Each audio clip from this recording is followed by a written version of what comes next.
मातृवत स्नेह है। इसका मतलब ये मत समझना कि गुरु जी का जो भाव है वात्सल्य भाव है, ऐसा नहीं समझना।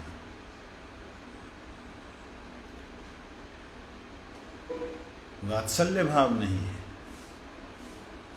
लेकिन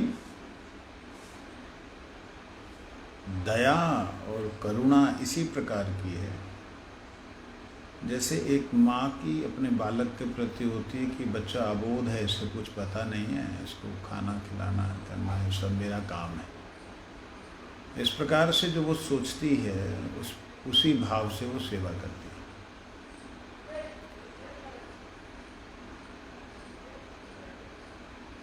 गुरुदेव के हृदय में श्री राधा रानी की जो करुणा शक्ति है वो इतनी ही विस्तारित रूप से है, वो किसी भी जीव का दुख ना देख सकती।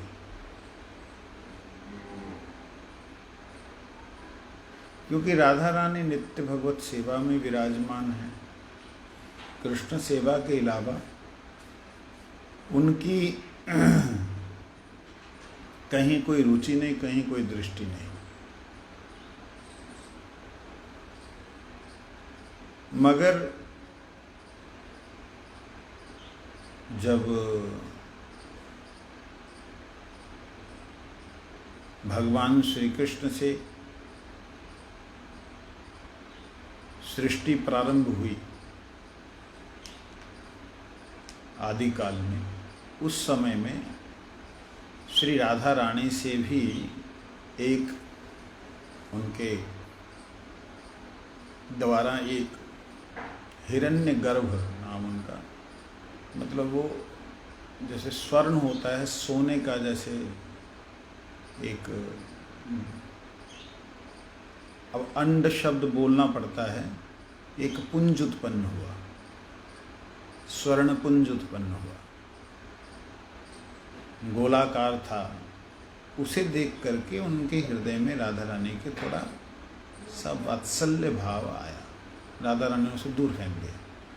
जो उसे दूर फेंका तो वो कारण समुद्र में, उसका कारण समुद्र बन गया, कारण समुद्र में चला गया।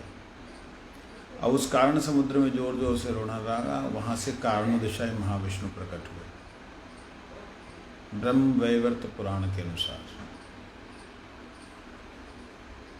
तब कृष्ण ने अभिशाप दिया राधा रानी को कि जाओ, आज से तुम्हारे से जो भी शक्ति प्रकट होगी उस शक्ति के अंदर वात्सल्य भाव, जहाँ उनको संतान की प्राप्ति नहीं होगी।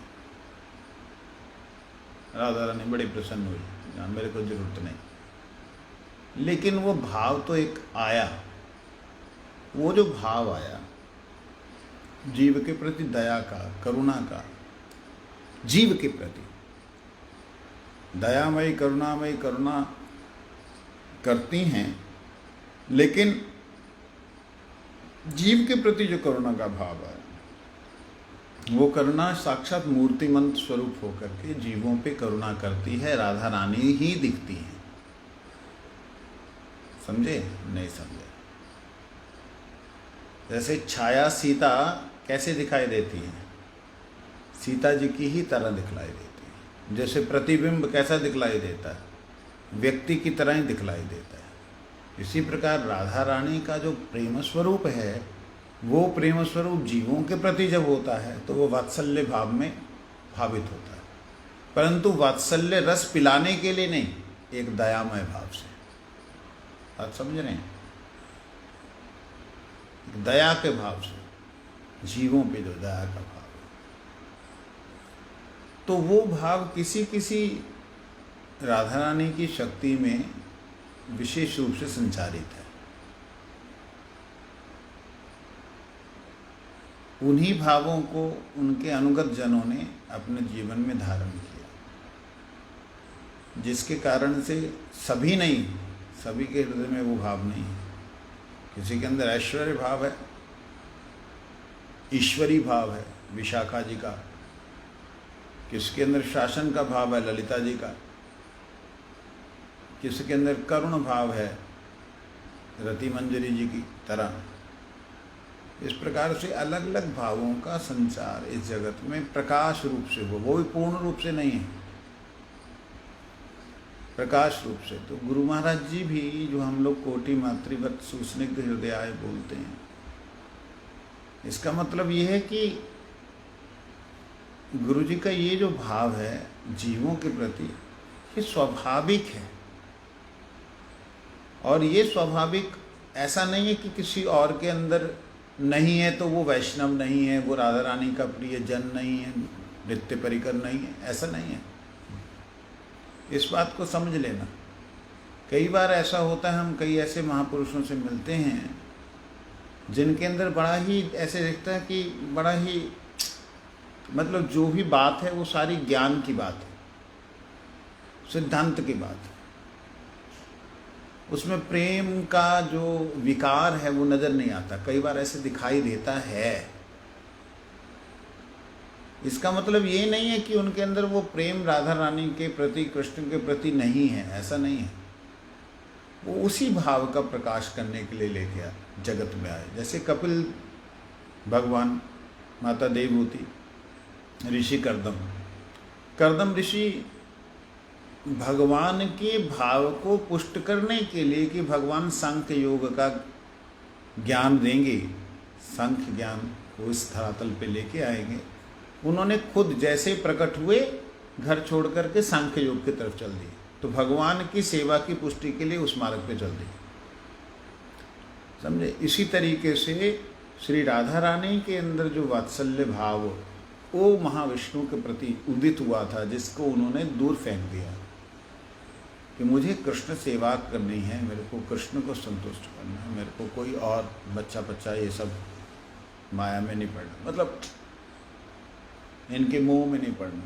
परंतु वो प्रकट तो हुआ, वो तो नित्य है, जाएगा कहाँ। वही भाव जब किसी महापुरुष में प्रकट होता है तब इस प्रकार से दिखलाई देता है। शासनात्मक भाव प्रकट होता तो उसमें भी ये भाव है, उसमें शासनात्मक दृष्टि से भाव है, वात्सल्य भाव। जैसे माँ, कोई माँ ऐसी होती है वो सिर्फ प्यार करने जानती है, शासन नहीं करती, तो वो शासन अपने पे करके बच्चे को शासन करती है। तो वो भी एक भाव है कि स्वयं को कि शासन करते हुए कि ललिता जब बोल रही हैं कि देखो कृष्ण को छोड़ दो तुम, वो जब भी आता है इसी प्रकार से उत्पात करता है, तुम एक बार आएगा ना तो इस बार मत बात करना। तो वो अपने आप पे शासन करती, नहीं मेरे में ही कमी है जो मुझे छोड़ के कृष्ण जाते हैं। ये अपने आप पे शासन करके बाकियों को शासित करना एक एक भाव होता है। तो उस तरह का भाव किसी के अंदर होता है, किसी के अंदर ललिता जी की तरह शासन का भाव होता है। परंतु सारे के सारे राधा रानी की ही ओत प्रोत है, उन्हीं की कृपा है, अथवा बलराम जी की करुणा और शक्ति है, उनकी कृपा है। तो जैसा जो परकर है वैसा ही उनका भाव है। तो इसलिए जो कोटि मातृवत सुस्निग्ध हम जब बोलते हैं, ऐसे हृदय वाले गुरुदेव जिनकी लीलाओं में बहुत बार ऐसा देखा जाता है, बहुत बार ऐसा देखा गया कि उन्होंने अपनी परवाह नहीं की,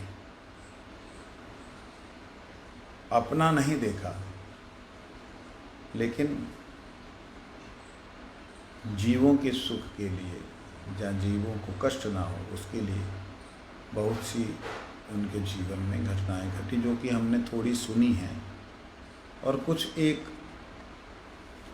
जो नहीं सुनी वो भी प्रकाशित होंगी, हो रही हैं, वो भी आप लोग बाद में देखेंगे। हमारे एक गुरु भाई, ये तो तृणादपि सुनी चैन श्लोक में लाया जा सकता है इस गुण को, लेकिन फिर भी वो एक जैसे ही तृणादपि सुनी चैन श्लोक का भाव और सुस्निग्ध हृदय वाला। एक गुरु भाई हमारे मदन लाल गुप्ता जी जम्मू से, उनका बड़ा भयंकर एक्सीडेंट हुआ। ऐसा एक्सीडेंट हुआ कि वो बस मरने वाले थे, ऊपर से गाड़ी निकल गई। ऐसा मतलब बचना मुश्किल था।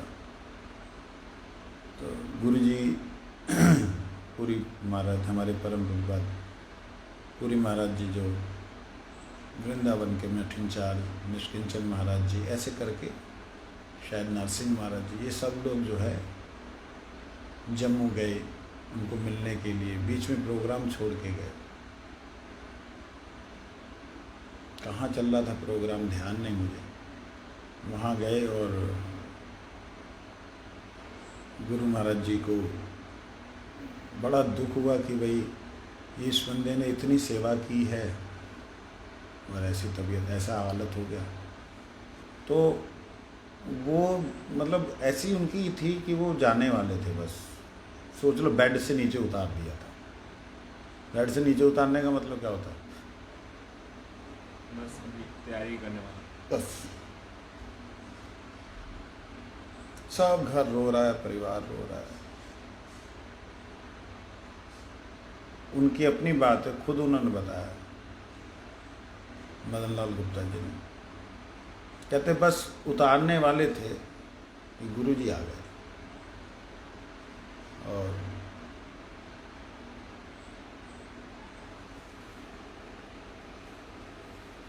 इन्होंने प्रार्थना की, महाराज मैं तो अब जा रहा हूँ, मेरे अपराधों को क्षमा करना, मैं आपकी सेवा नहीं कर पाया। गुरुजी की आंखें पूरी भर गई। इस समय में, अंतिम समय में बंदा, गुरु कहते हैं चिंता नहीं करो। गुरु ने नरसिंह मंत्र किया, तो नरसिंह पर तो नरसिंह यतो यतो यामी ततो नरसिंह बहि नरसिंह हृदय नरसिंह नरसिंह माधव। बड़े प्यार से गुरु जी करते थे। यतो नरसिंहा पर तो नरसिंह यतो यतो यामी ततो नरसिंह बहि नरसिंह हृदय नरसिंह नरसिंहमादिं शरणं प्रपद्ये नमस्ते नरसिंहाय। जब गुरुजी करते थे ना, उनका एक वो था, वाइब्रेशन थी।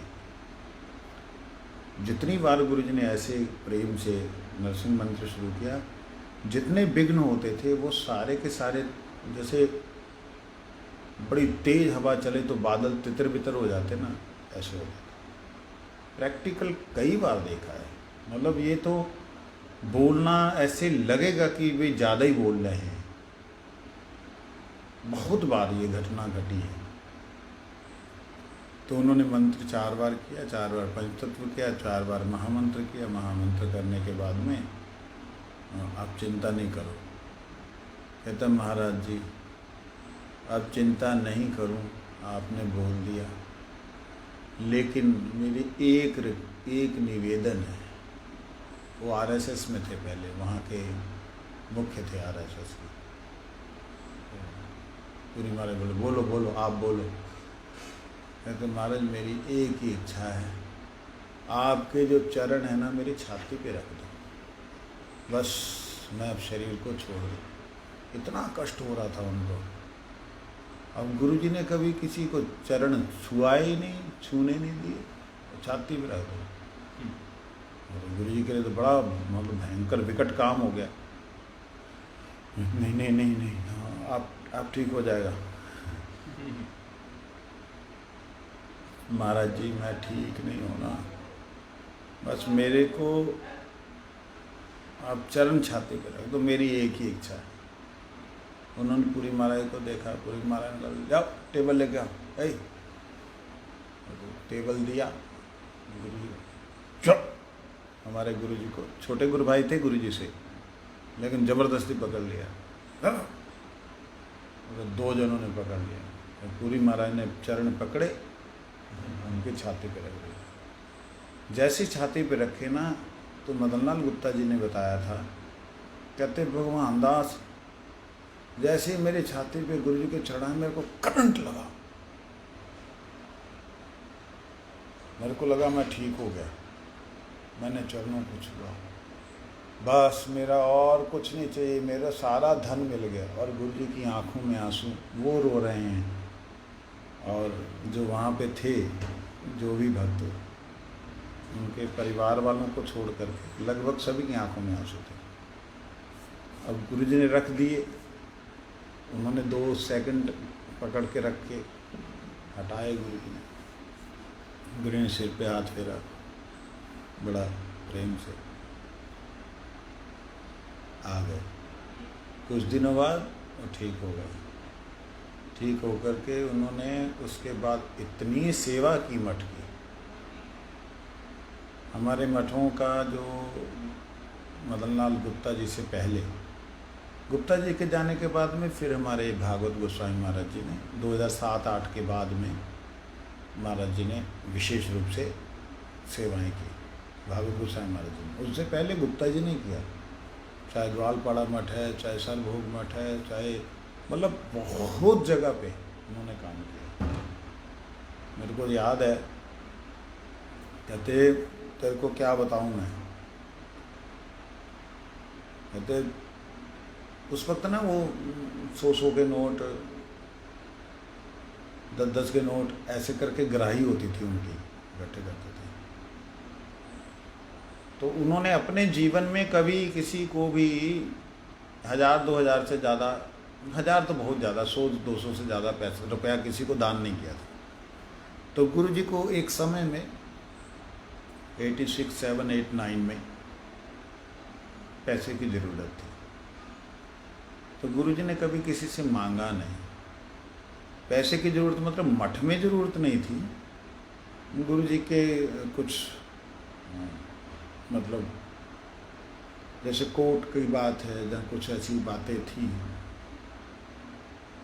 जिसमें गुरु जी को ज़रूरत थी। और गुरु जी कहते हैं मैं मठ का पैसा इसमें बर्बाद नहीं करेगा। तो गुरु भाइयों ने मिल करके कुछ एक वैष्णव लीला में ऐसा हुआ था, वो सब बोलने लायक नहीं है। जो आप में से मक्खी होगी वो ज़रूर ढूंढेगी कि क्या था क्या था। मक्खी गंद के ऊपर ही बैठती है, और जो मधुमक्खी होगी वो पराग चखेगी, इसका रस लेगी, वास्तविक रस क्या है। तो उस वक्त कुछ एक पैसों की ज़रूरत थी। तब हमारे कुछ गुरु भाइयों ने, जैसे कुलदीप प्रभु जी और हमारे मदन लाल गुप्ता जी ने पहली बार अपने जीवन में 5000 रुपये दिए। उस ज़माने में 5000 की भी कीमत थी, मानना पड़ेगा।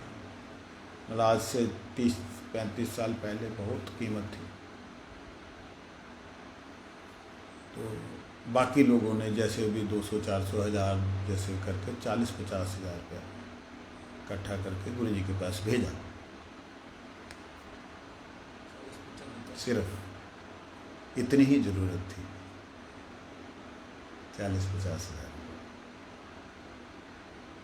तो गुरु जी बड़े ही वो हो गए कि भाई गुरु जी करवा रहे हैं, गुरु जी कर रहे हैं। गुरु जी का कभी ये होता ही नहीं था कि मेरे शिष्य हैं, मेरे शिष्य कर रहे हैं। गुरु जी करवा रहे हैं, गुरु जी कर रहे हैं। गुरु जी को थोड़ा बल आया, जनरल मीटिंग वगैरह हुई, उसमें सभी लोग गए। उन्होंने एक ही सबने बात बोली कि देखिए आप रिजाइन नहीं करेंगे, जिसने आचार्य बनना है वो अलग जाके बने। यही फाइनल हुआ जनरल मीटिंग में। फिर जिसने आचार्य बनना था वो अलग गए। ये 86-7 की बात है। खैर जो हो, गए तो बाद में 89, 90s के बाद गए वो, लेकिन तब तक गुरु जी ने अपने मुखारविंद से एक बार भी नहीं बोला मेरा गुरु भाई है, हमारा गुरु जी हमको शासन करने के लिए इनके माध्यम से कर रहा है। लो क्या सोचोगे, सोच लो। मेरे गुरुदेव मुझ पे शासन करने के लिए गुरु भाइयों के माध्यम से कर रहा है। क्या शासन? वही आचार्य पद का लीला। 79 में परम गुरु जी गए थे, 79 से लेकर के 89 तक, मतलब ये सब अंदर अंदर अंदर अंदर चलता रहा 10 सालों तक। और 85 से लेकर 4 से लेकर के जब इंदिरा गांधी मरी, उसके बाद से ये थोड़ा सा विस्फोटक रूप धारण किया। और फाइनली गुरु महाराज जी एकदम, तो मदन लाल गुप्ता जी ने वहाँ पे जोर जोर से चिल्ला के बोला था, गुरु जी तुसी नहीं कुछ छड़ना, असी देखेंगे, हम देखेंगे कि कौन यहाँ पे उत्पात करता है। आपको गुरु जी ने बैठाया है, आप छोड़ेंगे तो ये वो, जैसा भी इमोशनली गुरु जी को ब्लैकमेल किया कि आप छोड़ो मत। तो गुरु जी कहते ठीक है, अगर आप लोग बोल रहा तो गुरु जी बोल रहा है, आप लोग के हृदय में बैठ करके देखो। उनके अंदर नहीं आया कि मेरे चेले लोग आए हैं, आप लोग का हृदय में बैठ के गुरु जी बोल रहे हैं। वो भाव में भावित होकर गुरु जी ने तब हम लोगों को मदन लाल गुप्ता जी ने बहुत सी बातें बताई थी। उसमें से ये बात उन्होंने बोली, भगवान दास 5,000 रुपये मैंने दिए, तेरे को विश्वास नहीं होगा, मेरा लाखों रुपया हज़ारों रुपया फंसा हुआ था, लोग बोरे भर भर के देके जाने लगे। बोरे भर भर के मतलब उन तो चिल्लर इकट्ठा होता 10-10 के नोट, 10-10 के नोट, 5-5 के नोट, तो वो सारे इकट्ठा करके जिनको उधार दे रखा है वो लोग अब वापस करके जा रहे हैं। कहते पैसा जो रुका हुआ था 10 साल से वो भी आ रहे देने के लिए। कहते एक थोड़ा निकाला 5,000 तो उससे 50,000 आ गया।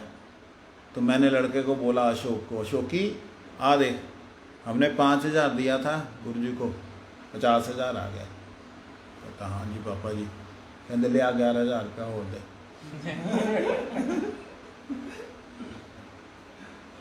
तो दे दिया उन्होंने 11,000।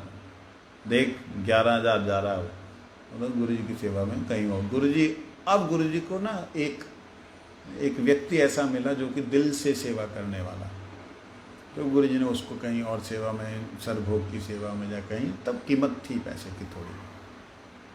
तो इधर से फिर 1,00,000 1.5 लाख रुपया आ गया। कहते देखा, ले निकाल निकाल।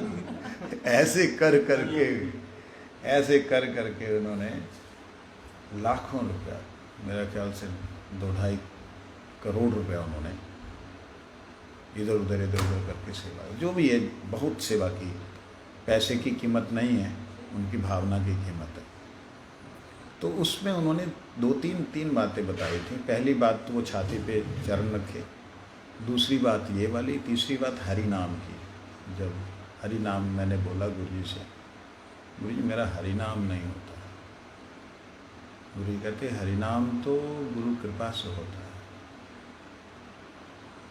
तो पहले गुरु जी बुल्ले नहीं देते थे।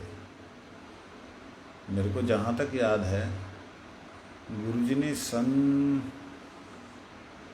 2003-4 तक गुरु जी नहीं बोलने दिया, 2 तक, सन 2002 तक गुरु जी शब्द बोलने नहीं दिया अपने लिए।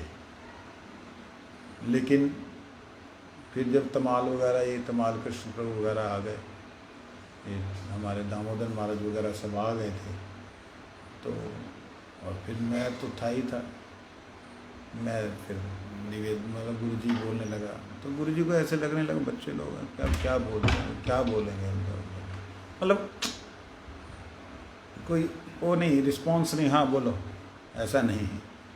तो एक अलग तरह का धीरे धीरे बनने लगा। तो मदन लाल गुप्ता जी ने बोला कि मैंने गुरु जी से निवेदन किया कि महाराज जी मेरा हरि नाम नहीं होता। गुरु बोले तो गुरु कृपा से हो जाता है। गुरु कृपा, तो हमारा गुरु जी तो बहुत कृपालु है, हमारा गुरु जी तो बहुत कृपालु, उनका कृपा होगा सब हो जाएगा। कहते वो दिन और अंतिम दिन, वो जिस दिन मेरे से बात कर रहे हैं, वो दिन और जिस दिन मेरे से बात करते, आज तक जो है 64 माला से कम तो कभी हुई ही नहीं। उसके ऊपर हो जाए, उससे कम नहीं होनी। उनके घर में प्याज लहसुन की बड़ी दिक्कत थी, तो बच्चों को बोल बोल के मैं छोड़ दूंगा घर, संभाल लेना, रोजगार थे। तो इस प्रकार से उन्होंने गुरु जी के बारे में बतलाया कि कैसा वात्सल्य गुरु जी का, कि मैंने अगर छोटी सी सेवा की, छोटी सी, मैं तो अपने आप को गाली दे के बोल लेते, मैं वो गाली बोल नहीं सकता, मैं तो ऐसा हूँ बाणिया गुप्ता, अंदर से गुप्त भाव से सेवा नहीं कर रहा था, मैं तो बढ़ियागिरी कर रहा था कि 5 दिए 50 आए, 10 दिए लाख आए, लाख दिया करोड़ आया, मैं तो ये देख रहा था। लेकिन गुरु जी कितने दयालु हैं कि उसी से संतुष्ट होकर के कि मेरे गुरु जी की सेवा हो रही है, 1 भी रुपया गुरु जी ने अपने काम में नहीं लगाया। ये एक अद्भुत बात थी। आप लोगों को शायद कई बातें समझ में ना आए, ये अद्भुत बात थी। गुरु जी को जो पैसे दे दिए आपने, वो गुरु जी के नहीं है। बात समझ रहे हैं? गुरु जी को आपने जो प्रणामी दी वो किसकी है? गुरु जी की नहीं है, वो मठ की है। गुरु जी ने उसको लिख लेना, मठ की प्रणामी इतना इतना इतना इतना। गुरु जी से जिसने हरि नाम लिया वो गुरु जी से हरि नाम लिया, मठ से हरि नाम लिया। प्रैक्टिकल बातें हैं, मैं क्या बोलूँगा आपसे, याद आ रही हैं। इनको बाद में हम सजा लेंगे, कौन सी कहाँ पे क्या घटना। एक समय की बात है, भक्ति वेदांत चैरिटी ट्रस्ट इस्कॉन मायापुर में, तो उस मीटिंग में गुरुजी जाते थे, गुरुजी सेक्रेटरी थे। तो उस मीटिंग में गए गुरु महाराज जी, तो हम लोग भी साथ में थे। वहाँ भक्ति चारू महाराज, जयपताका स्वामी महाराज, भक्ति विकास महाराज, ये लोग थे। और उनका एक सेवक था जो जिससे मेरी दोस्ती थी, वाइट ड्रेस थी, अभी पता नहीं शादी वादी कर लेना क्या, तो वो था। उस समय कोई एक चर्चा हुई थी, मैं उस चर्चा को नहीं ले रहा हूँ। तब बड़ा ही क्रियोसिटी से उन्होंने पूछा, जयपताका स्वामी महाराज ने, हु इज दिस गाय, कौन है बच्चा? तब गुरुजी ने बड़ा ही उसमें बोला था, हमारा मठ का शिष्य है। समझ पा रहे हैं? और वो मठ कौन है? गुरुजी। गुरुजी कई बार, हम मठ नहीं है, मठ का मतलब गुरुदेव, ऐसा। तो गुरुजी का ये भाव था कि मठ की सेवा जो भी है वो गुरुजी की सेवा है। जो उनको प्रणामी मिलनी वो है ही नहीं उनकी, वो गई मठ के खाते में। जाओ, अभी गुरुजी के लिए कुछ सेवा करनी है तो गुरुजी उससे पैसे नहीं निकालेंगे। पहले तो शुरू में तो ऐसी बात थी कि जब गवर्निंग बॉडी की मीटिंग होगी, पूछेंगे ये पैसा तुमने अपने पे क्यों खर्च किया? पूछने वाला कोई नहीं, लेकिन अगर कोई पूछ लेगा तो ऐसा भाव रहता था। मैंने एक बार चंडीगढ़ मठ में एक बार पोस्ट कार्ड लेने के लिए गुरुजी ने बोला, जाओ आज से 10 पोस्ट कार्ड लेके आओ। मेरे ख्याल तब शायद 15 पैसे का था या 25 पैसे का था, मेरे को याद नहीं है। तो समझो जो भी 1.5 रुपया या 2.5 रुपया जो भी रहा होगा, तो वो कौन ले आओ गुरुजी से? 10 पोस्ट कार्ड लेके आने में जाने लगा, इधर पैसा ले जाओ। मैं हमारी क्या करने ऐसे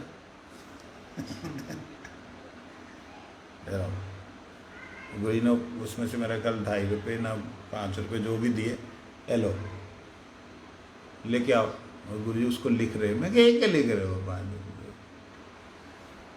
जाओ, गया लेके आया, गिने गुरुजी ने, उसको नोट किया कि 1 रुपया 15 पैसे या जो भी उसका रहा होगा रेट, मेरे को याद नहीं, नोट किया। मैंने कहा गुरुजी ये सब क्यों लिखते हो? देखो ये तो गुरुजी का है, हमको तो सारा हिसाब देना होगा। कहाँ खर्चा किया। मैं कहा मेरे से ये सब नहीं होता, तुमको तो बोला नहीं हम तुम भी लिखो। एक बात सोचने वाली है।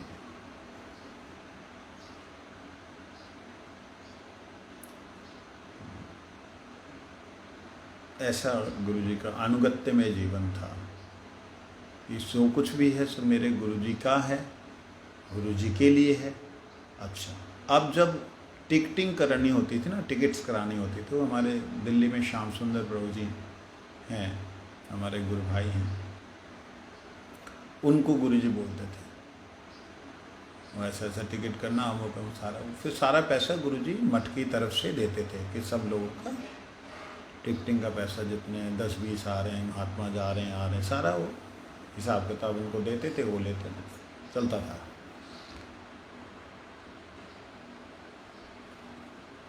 मदन लाल गुप्ता जी ने व्यवस्था बनाई विष्णु महाराज जी के कहने पे।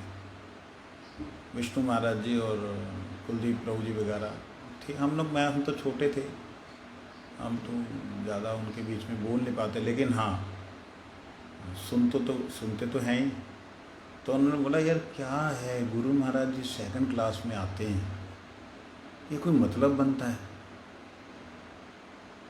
परम गुरु जी उस जमाने में 1st क्लास में आते थे, हम क्या गुरु जी को 2nd क्लास में रखेंगे। तो श्याम सुंदर को बोला, श्याम तुम जो है ना गुरु जी की 1st क्लास में करा, AC में करा दे। तो उसने AC में टिकट करा दी। गुरु कहते हम तो जाएगा नहीं। क्यों? हम भक्त सभी ब्रह्मचारी लोग को छोड़कर उसमें नहीं कैसे जा सकता। कहते महाराज जी तो हम तो, ये तो हमारा पैसा नहीं है, ये तो गुरु जी का है, हम गुरु जी का पैसा अपना सुख के लिए बर्बाद करेगा। तब गुप्ता जी ने पहले ही बोल रखा था कि भाई कोई बात हो तो मेरा नाम ले देना। तो महाराज जी गुप्ता जी ने करवाया, वो गुप्ता जी कराया। गुरु थोड़ा सा गुप्ता जी के नाम से गुरु जी का बड़ा प्रेम था, गुप्ता जी कराया। अच्छा, पैसा वही दिया? हाँ जी महाराज जी वही दिया। तो हम जाएगा नहीं, वो तो त्रिविक्रम महाराज जी भी है, उनका भी तो उसमें होना चाहिए। महाराज जी हो जाएगा श्याम सुंदर तो, लेकिन उसमें तो कुछ सेवक भी तो चाहिए। हाँ महाराज जी हो जाएगा। मतलब गुरुजी ने हाँ कर दी है AC में जाने के लिए। ये इतनी बड़ी खुशी की बात थी हम सब के लिए, आप सोच लीजिए, इतनी खुशी की बात थी। गुरुजी बाय एयर आते जाते नहीं थे कहीं नहीं, पैसा बर्बाद नहीं हम करेगा। गुरुजी का पैसा अपना सुख के लिए नहीं लगाएगा। यही गुप्ता जी ने बोला, गुरुजी ऐसा है, सब ब्रह्मचारी लोग जा रहे हैं, आपके साथ एक सेवक और ऐसा सब जाएंगे। हम उनकी टिकट AC में कर दी, वो क्या नाम त्रिविक्रम महाराज जी की। अच्छा, पहले तो उनका बताएंगे उन्हें सब। अच्छा ठीक है। गुरु जी को भी लगा कि वो भी ट्रेन में जाएंगे। महाराज जी आप फ्लाइट में जाएंगे। फ्लाइट में जाएगा क्या, तो कोई तो भक्त संग नहीं मिलेगा। नहीं, आपके साथ एक सेवक है, वो तो जाने से तो महाराज जल्दी पहुंच जाएंगे। वहाँ जाके क्या करेगा, जल्दी जाके क्या करेगा, इतना पैसा जो बर्बाद करने का, हमारे ऊपर इतना पैसा बर्बाद क्यों करते हो। तो गुप्ता जी का थोड़ा सा प्यार अलग तरह का। मैं बोल रहा हूँ आपको 1 पैसा नहीं देना, और आपका पैसा नहीं है ये। मतलब कहीं कहीं वो मतलब गुरुजी से प्रेम में जीत जाते थे। आपका है, गुरुजी बोलते, फिर गुरुजी कहते आपका है, हाँ मेरा है, इसलिए आप जाएंगे। तो गुरुजी कहते ठीक है। तो मतलब अद्भुत था। तो उसमें गुरुजी क्या मातृत्व, क्या वात्सल्य, मतलब किस तरीके का वात्सल्य। कल्पना करिए मित्रता में भी इतना वात्सल्य होता है क्या। फिर बाहर जाना शुरू हुए। सबसे पहले 97 में गुरुजी फर्स्ट जो है, पहली बार गुरुजी विदेश गए थे। तो 97 में जब गुरुजी गए तो बात हुई, उससे पहले 96 से चालू हो गई गुरु जी कहते हम तो गुरु जी तो हमको बोला नहीं बाहर जाने के लिए, विदेश जाने के लिए। बाहर से निमंत्रण आने लगे कि आप आओ, प्लीज़ आओ आओ आओ। गुरु जी कहते हमको तो गुरु जी बोला नहीं, हम कैसे जाएंगे? कहते कैसे जाएंगे, मतलब बाहर जाएंगे और कैसे जाएंगे? कहते हम तो मठ का पैसा बर्बाद नहीं कर सकता अपना सुख के लिए। कहते इसमें सुख क्या, आप तो प्रचार के लिए जाए।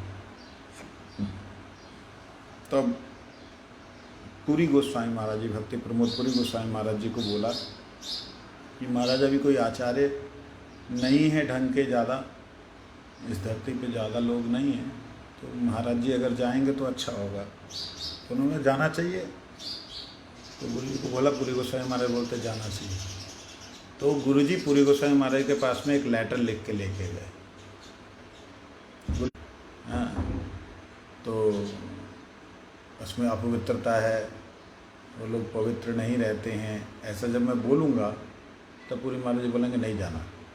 पूरी कहते वो तो बहुत ज़्यादा पवित्रता मानते हैं, जब उनको बोलूँगा वो लोग सब नहीं पवित्रता मानते, तो वो मेरे को मना कर देंगे कि नहीं जाना। हम तो यही भाव लेके पूरी गोस्वामी महाराज का पास गए। वो हमको लिख के दिए कि आप जाइए, आपका रक्षा गुरुदेव करेंगे। गुरु जी ने लिखा था कि हम जाएंगे वहाँ, हमारी रक्षा कौन करेगा, वहाँ तो वैष्णव संघ नहीं मिलेगा, हमारा पतन हो जाएगा। ऐसे करके गुरु जी ने दीनता लिखी और उन्होंने बोला आप जाइए, आपका रक्षा गुरु जी करेंगे। तो गुरु जी कहते गुरु जी तो एक पूरी गोस्वामी महाराज का रूप में है, तो जिम्मेवारी लिया, इसलिए हम गया। और जहाँ गुरु जी गए वहाँ गुरु जी ने पहली बात यही बोली, हम तो चिंता भी नहीं किया था कि यहाँ पे आने से आप लोगों के बीच में वैष्णव संघ मिलेगा, लेकिन पूरी गोस्वामी महाराज जी हमको आदेश किया है। तो कहने का मतलब गुरु महाराज जी वहाँ भी गए तो यही भाव लेकर के कि पूरी गोस्वामी महाराज जी ने बोला, अपना कोई भी हृदय में ये नहीं कि मैं विदेश जाऊं, लोगों को कल्याण करूं, दया करूं, ऐसा कुछ भी नहीं। बहुत सी बातें दिमाग में आती, तो जाने के लिए अब हाँ हो गई। उधर से टिकट कैसे होगी? टिकट के लिए तो पैसा चाहिए। आने जाने का खर्चा मेरा ख्याल तब 60-70 हज़ार रुपये था, और लगभग 1-1.5 लाख रुपये चाहिए था। कहाँ से करेंगे? तब मदन लाल गुप्ता जी इतना नहीं शुरू हुए थे खोलना, पैसा थोड़ा कम ही था, लेकिन फिर भी उन्होंने अच्छा कंट्रीब्यूशन किया कि चलो टिकटें मैं कर देता हूँ, बाकी तुम लोग देख लो। तो हमारे विष्णु महाराज जी और 1-2 साथी उनके साथ मिल करके उन्होंने कुछ कलेक्शन की, तो गुरु जी की टिकटें की कि गुरु जी को नहीं देना पैसा। गुरु जी को पैसा देंगे, वो कहेंगे तो गुरु जी का पैसा है, इसको हम खर्चा नहीं करेंगे, देने ही नहीं। गुरु जी अभी ऐसा सिस्टम हो गया था। तो फिर वहाँ पे जब प्रणामी मिलती, तो अब फर्स्ट टाइम हो गया, सेकंड टाइम उन्होंने बुलाया तो सेकंड टाइम भी कलेक्शन हो गई। तो फिर इन लोगों ने सोचा कि अगर हम ऐसे हर बार कलेक्शन करेंगे तो ठीक नहीं होगा। तो उसमें से जो प्रणामी मिलती थी, लोग देते थे, तो उसमें से पहले ये लोग अलग कर लेते थे, गुरु जी को देते थे, कितना हुआ, इतना हुआ, और हुआ नहीं। गुरु जी तो पूछ लेते और नहीं हुआ, लेकिन वो आपको नहीं देंगे, वो टिकट्स के लिए। ओ बुद्धिमान लोग, बुद्धिमान लोग। हमारा हाथ में आने से गुरु जी का है ना, ऐसे करके गुरु जी का बड़ा ही मतलब मीठा व्यवहार। वहाँ पे एक परम श्रीधर देव गोस्वामी महाराज के शायद शिष्य श्रील ऋषिकेश महाराज जी, भक्ति विकास ऋषिकेश महाराज, आई थिंक, जहाँ तक मेरे को याद है। तो कौन से देश में थे, सिंगापुर में, कहीं भी हो, उन्होंने एक बात कही गुरु जी के साथ में रह करके, संग करके, कहते कि मतलब एक तरह से गाली दी। मेरे को नहीं बोला, मेरे बड़े गुरु भाई को बोला, विष्णु महाराज को। कहते यार आप लोग क्या क्या हो? तो क्यों ऐसे यूजलेस हो? यूजलेस मतलब जानते हो? उसका बेकार लोग हो। तो उनको थोड़ा झटका लगा, भैया अब अंग्रेज बोल रहा है आत्मा। कहते कसम से अगर हमारे पास ऐसे महापुरुष होते तो देखते आप हम क्या करते। इतने दिन से आपके पास ऐसे महापुरुष हैं और आप लोग बिल्कुल हाथ पे हाथ धरे बैठे हो, आपको पता ही नहीं आपके गुरुजी क्या हैं। ये बात उसने बोली। घटना कुछ ऐसी घटी थी वहाँ एक जगह पे, जहाँ गुरु महाराज जी कैलिफोर्निया ना कहीं पे ऐसी जगह जहाँ पे बहुत सालों से जो है बारिश, बहुत महीनों से मतलब बारिश नहीं हुई, बारिश के महीने में गर्मी थी। तो उसमें गुरु महाराज जी अद्भुत नज़ारा था। गुरु जी एक हिल के ऊपर, एकदम टॉप के ऊपर वहाँ प्रवचन कर रहे हैं। वो चित्र भी बड़ा फेमस हुआ था। प्रवचन कर रहे हैं और गुरु जी प्रसंग सुना रहे हैं, वो वाला ऋषि थे ना, ऋषि श्रृंग जो जिन्होंने हैं दशरथ जी के जमाता, दशरथ जी के नहीं थे, वो थे तो लोमपाद के थे। तो वो दत्तक पुत्री थी ना उनकी, तो वो ऋषि श्रृंग, वो ऋषि श्रृंग का प्रसंग सुना रहे थे कि जब वो आए उनके चरण रखते ही जो अकाल पड़ गया था, एकदम बारिश हो गया। जैसे गुरु ने कहा एकदम बारिश हो गया, चारों तरफ से बादलों ने घेर लिया। जो बादल दिख नहीं रहे थे उस समय में, चारों तरफ से बादलों ने घेर लिया, लाल नीले भूरे बादल, मतलब वो देखने के लिए अद्भुत नज़ारा था। तो इन लोगों ने एक दो फोटो खींची, वो फोटो भी फेमस हुई थी। मेरी, अगर कोई सुन रहा होगा जिनको याद होगा वो इस फोटो को ढूंढ सकते हैं, मिले तो अच्छी बात है। रिलेटेड फ़ोटो अगर मिलती है तो उसका एक महिमा अलग ही होती है। तब वो सब लोग देखने लगे इधर उधर। गुरु कहते ऐसे ही हुआ सब। तो उससे उन लोगों को लगा यार ये कैसे महापुरुष हैं कि मुख से बोलते ही कोई बादल का नामो निशान नहीं था, कि भी बादल के ऐसे ऐसे झुंड आ रहे हों तो बात होती है ना कि हाँ झुंड आ रहे हैं। बादल का कोई नामो निशान नहीं, अचानक से बादलों का झुंडमुट आ गया, जैसे प्रकटी हो गया हो, और उसने सूरज को ढक लिया, उसमें से किरणें निकल रही हैं, एक अलग ही दिव्य माहौल। तो उन लोगों का दिमाग घूम गया। कहते ऐसे दिव्य महापुरुष आपके पास में हैं, आप लोग बिल्कुल नालायक लोग,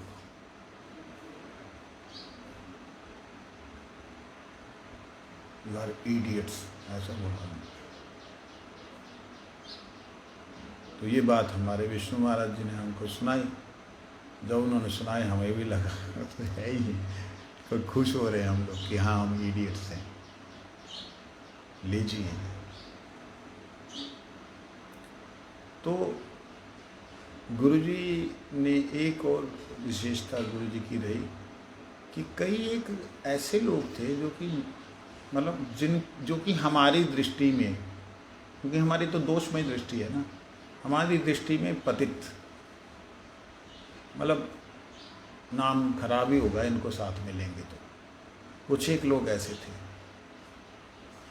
उनको गुरुजी ने साथ में लिया, उनको इतना प्यार दिया, इतनी सेवा उनसे करवाई, बोल के नहीं करो सेवा, वो अंदर से सेवा उन्होंने की, और करने से गुरुजी उनको विशेष प्रेम करते थे। 2 जनों ने शरीर छोड़ दिया, नाम नहीं बोलूँगा, लेकिन कमाल रहा। वो लोग बोलते थे, जानते हो गुरुजी ने मेरे को अपने गर्दन से ऐसे क्या जफ्फी डाली, आलिंगन किया मेरे को, तो तो कहते हाँ, आपको देख के ऐसा लगा कि ऐसा आलिंगन तो गुरुजी ने अपने किसी से नहीं किया। मतलब अपने गुरु भाइयों से भी गुरुजी ने ऐसा कभी आलिंगन देखा नहीं किसी ने, कि ऐसे गले लगाया और उनको गले लगाया, और बड़े गर्व से बोलते थे मेरे को गले लगाया। तो हम भी सोचते थे यार गुरुजी ने इनको भी गले लगाया, लेकिन वो गले लगाने से उस बंदे ने कितना गुरुजी के प्रचार में सहायता की।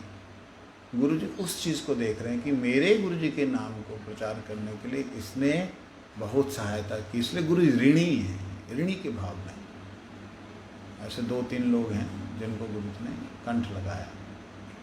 तो कहने का मतलब कि गुरुजी का जो स्नेह है वो जिन जिन को मिला है वही जान सकते हैं। मैं कहीं भी अपने साथ की संबंध की कोई घटना को अभी प्रयोग में नहीं ले रहा हूँ। उसका कारण ये है कि मेरे मन में इच्छा है मैं और मेरे गुरुदेव बोल करके फिर कभी कोई सीरीज़ शुरू की जाए, उसमें जो बचपन से लेकर गुरुजी के साथ तक का जो सफ़र है अपना, उसको कभी लिखेंगे या बोलेंगे। फिलहाल आज यहीं तक। तो ये है गुरुजी का वात्सल्य। और सत्तीर्थ सख्य छत्राय, आज इसकी थोड़ी चर्चा कर लें। सतीर्थ सख्य छत्राय। गुरुजी का एक बड़ा विचित्र स्वभाव था। वो क्या था कि जैसे स्वामी महाराज जी के शिष्य लोग हैं, ऐसे भक्तिवेदांत स्वामी महाराज, उनके जो शिष्य लोग हैं उनको गुरुजी अपना गुरु भाई मानते थे। हालांकि वो बड़े कम उम्र में हैं, छोटे हैं, और लेकिन यदि वो प्रणाम करेंगे तो गुरुजी उनको प्रणाम करते। उन लोगों को मन में होता था कि ये क्या है, मतलब इतने बड़े आचार्य हमें प्रणाम कर रहे हैं। लेकिन गुरुजी ने कभी उस चीज़ को ऐसा नहीं रखा कि भाई मैं बड़ा हूँ तुम मुझे प्रणाम कर रहे हो, हाँ और कैसे हो, ठीक हो, ऐसा नहीं डायरेक्ट किया प्रणाम उल्टा कर। ऐसा अद्भुत गुरुजी के अंदर विशेषता देखी। इवन कि कई जो शिष्य प्रभुपाद जी के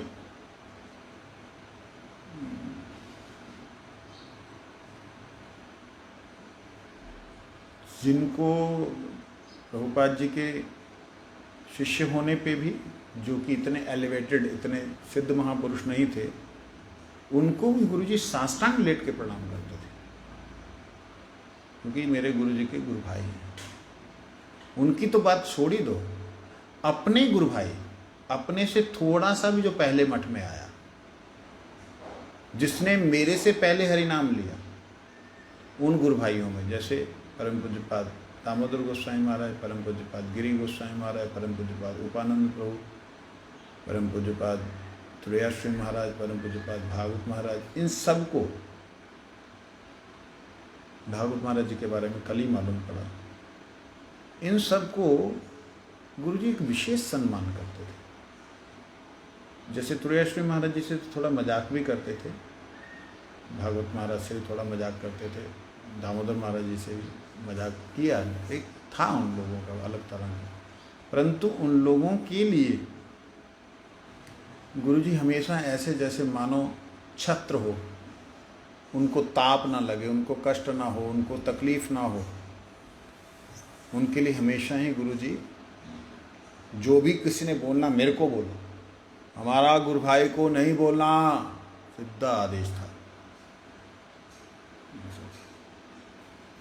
तो सतीर्थ सख्य छत्राय प्रणतार्थ प्रदायी में एक नाम नहीं बोलूँगा, एक हमारे गुरुजी के बड़े गुरु भाई, उन्होंने थोड़ा किसी के कहने पे उन्होंने आचार्य मठ में 2 होने चाहिए या 3 हो तो मठ अच्छे ढंग से चलता है, ऐसे करके उन्होंने प्रेशर डाला। और वो बड़े गुरु भाई हैं, उनकी बात को काटेंगे भी नहीं, मान भी नहीं सकते, क्योंकि पूरी गोस्वामी महाराज जी ने, संत गोस्वामी महाराज जी ने हाथ पकड़ा हुआ कि खबरदार तुम ऐसा काम डिजाइन मत देना। फिर उन्होंने कुछ एक लीला की कि भाई ऐसे नहीं मान रहा, तो हम सब जने मिलके कोर्ट में एक पिटीशन डालते हैं कि हम ऐसे ऐसे रूल में चेंज करना चाहते हैं। वीटो पावर गुरुजी के हाथ में, बाकी लगभग 75% जो वोटिंग है उनके हाथ में है। तो अब गुरुजी गुरु भाई लोग हैं, मैं कुछ नहीं बोलूँगा, मेरे बड़े गुरु भाई हैं, कुछ समान के कुछ छोटे, ऐसा गुरुजी नहीं बोलेंगे कुछ। तो हमारे गुरु भाई चतुर सिंह जैसे, वो सीना तान के खड़े हुए, उन्होंने उन गुरुजी के बड़े गुरु भाई को थोड़ा बदतमीजी से बात की। तो गुरुजी के पास खबर गई। गुरुजी की आदत नहीं थी किसी को डांटने की, किसी को भी, शिष्य हो ना हो, वो कथा में बोलते थे खूब जोर जोर से, सामने नहीं बोलते थे, डायरेक्ट बोल दें, जैसे मेरा है मैं डायरेक्ट बोल देता, गुरुजी ने ऐसे बोलते थे। गुरुजी ने बुलाया, देखो हाथी का लड़ाई में मेढक को कूदना नहीं चाहिए, नुकसान हो जाएगा, मेढक हाथी का लड़ाई में जाएगा पिच, जैसे तुम लोग बीच में नहीं आओ, हमारा गुरु भाई है, हम देखेगा जो करना। लेकिन अंदर अंदर तो द्वेष सब गुरु भाइयों के अंदर आ गया, मेरे को छोड़ करके 2-4 शायद और लोगों को छोड़ के। मैं जैसे देखता था, भाई तुम आप लोग जो मर्जी करी जाओ, आप लोग सब मेरे बाप हो, मतलब मेरे एक अलग तरह का भाव था कि भाई आप भाई भाई हो, आप कल को इकट्ठे बैठ जाओगे, फिर हम नरक में भी नहीं जगह मिलेगी हमें, है ना। तो ये बात एक दो गुरु भाइयों ने बहुत ज़्यादा बदतमीजी की, तो वो चले गए छोड़ के मठ। कुछ दिन इधर उधर रहे, तो गुरुजी को बड़ा दुख लगे, हाय मेरा बड़ा गुरु भाई है मुझे छोड़ के चला गया, बड़ा दुख लगे गुरुजी को। गुरुजी ने किसी के माध्यम से उनके पास खबर पहुंचाई, कुछ पैसे भेजे। अब ये देखिएगा, इसमें जिन्होंने विरोध किया, जिन्होंने कोर्ट केस किए, जिनके कारण से गुरुजी बड़े परेशान हुए, जिनके कारण से हमारे गुरु भाई लोग एकदम ऐसे हो गए कि मारने तक को आए,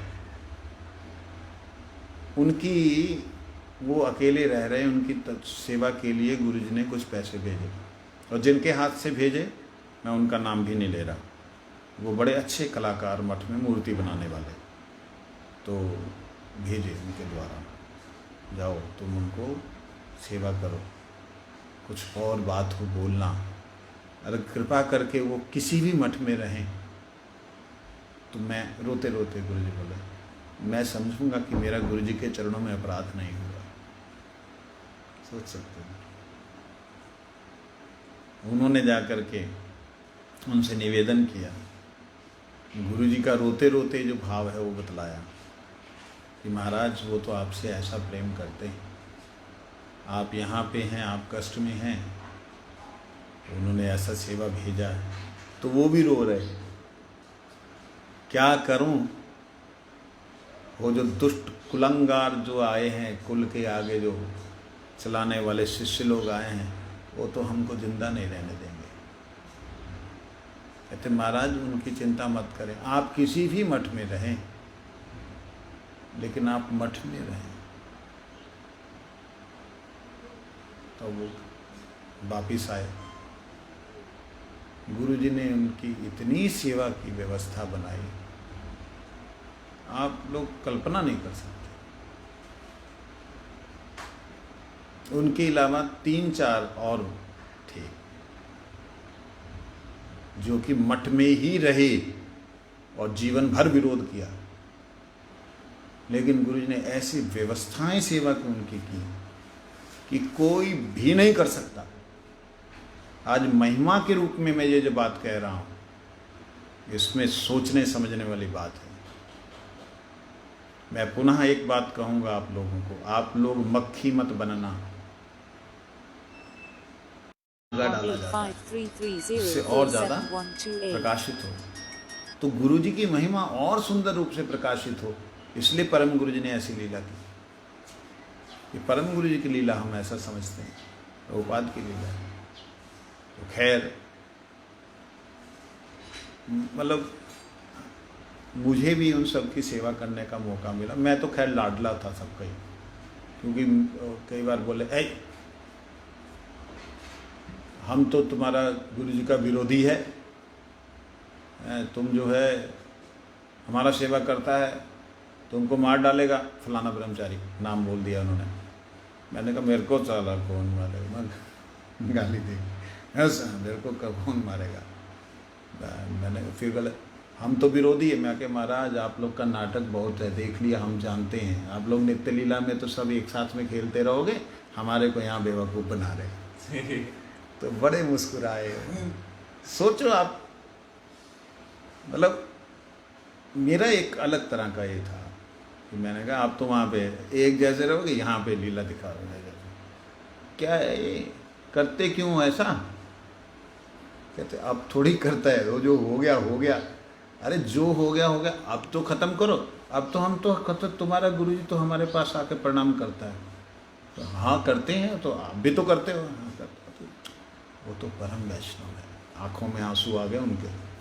मैं 3 वैष्णवों का नाम नहीं बोलूँगा, उनके आँखों में आंसू आ गए, हाथ जोड़ के बोले वैष्णव नहीं, परम वैष्णव है, हमारा गुरुजी का दर्शन हमको होता है उसमें। मैंने कहा फिर आप ऐसा क्यों है कि आप क्यों नहीं प्रचार में चलते गुरु जी के साथ? उनकी इतनी ज़बरदस्त आवाज़ थी ना, मतलब बुढ़ापे में भी ऐसी ज़बरदस्त आवाज़ थी। छोड़िए, तो खैर, तो मैं आप क्यों नहीं चलते साथ में? तुम्हारा जो गुरु भाई लोग हमको खा जाएगा। वो तो नहीं जानते कि हमारा क्या प्रेम है। तो मैंने गुरु जी को आके बोला, मैंने गुरु महाराज जी ऐसे ऐसे मेरी बात हुई। तो क्या बात हुई? उनको लगा कि कोई गड़बड़ी ना की हो इसने। क्या बात हुई? मैं गुरु महाराज जी मैंने ऐसे बोला कि आप लोग तो ऊपर लीला में है। तो गुरु जी मुस्कुराने लगे। तो मैंने कहा महाराज जी मैंने बोला कि आप साथ में क्यों नहीं चलते? कहते क्या बोले? अंदर से कितनी इच्छा की क्या बोले? मैंने कहा वो बोले कि हमारा गुरु भाई लोग खा जाएगा। गुरु जी हंसने लगे। कहते क्या करेगा, ये लोग समझता नहीं है। क्या होता है, बच्चों के कारण माँ बाप में लड़ाई होती है, पड़ोसी अड़ोसियों में बच्चों के कारण। बच्चे फिर वैसे के वैसे हो जाते हैं, होता है ना ऐसे। अभी तो हमारे मठ में 2 गुरु नहीं थे, 2 गुरु होते तो ना जाने क्या होता। मैं 2 जने गुरु होते तो उनके शिष्य दूसरे के शिष्य के पता नहीं क्या करते। जैसे आज इंटरनेशनल संस्थाएं हैं, उनके जो गुरु हैं वो जिस एरिया में उसी एरिया में जाएंगे, दूसरे गुरु जिस एरिया में उसी एरिया में जाएंगे, एक दूसरे के एरिया में नहीं जाते। ऐसे सिस्टम होते हैं। तो परम गुरु जी ने पहले से सोच के रखा कि ऐसा नहीं होने देंगे, एक सिस्टम बनाएंगे, एक ही गुरु एक ही आचार्य, सब उसके बन के चलो, सब ठीक रहेगा। तो उनकी बहुत ज़्यादा तबीयत खराब हुई महाराज जी की। तो गुरु जी को मालूम पड़ा, गुरु जी ने उनके सबसे बेस्ट ट्रीटमेंट करवाया। और वो जाने से पहले गुरु जी को याद करते करते बोलते हुए गए कि हमने जो अपराध किए, गुरु जी को साक्षात सामने नहीं, सामने तो गुरु थे नहीं, हमने जो अपराध किए महाराज जी से बोलना क्षमा कर देंगे। वो तो अपराध किए कहना ही हमारी दृष्टि से गलत है, क्योंकि वो तो एक प्रकार से गुरु जी को निखारने के लिए, गुरु जी के अंदर का जो वैष्णवता, तृणादपि सुनिचेनता, उसको प्रकाश करने के लिए, पब्लिक में लाने के लिए कि कैसे अभिमान शून्य हैं, किस प्रकार से सहनशील हैं वृक्ष से भी अधिक। वो सारे गुणों को प्रकाशित करने के लिए उन लोगों ने अपने ऊपर लांछन लिए, जहाँ ऐसी एक्टिविटीज़ की जैसे कि कई मैया ने की, राम जी को वनवास भेज करके कितने लोगों का उद्धार करवा दिया हैं। तो जो भी है, आज समय तो हो गया, कल को इसी को फिर दोबारा से चिंतन करेंगे। सतीर्थ सख्य छत्राय प्रणतार्थ प्रदायिने, प्रणतार्थ में हम लोग आएंगे। वंशा कृपा नाम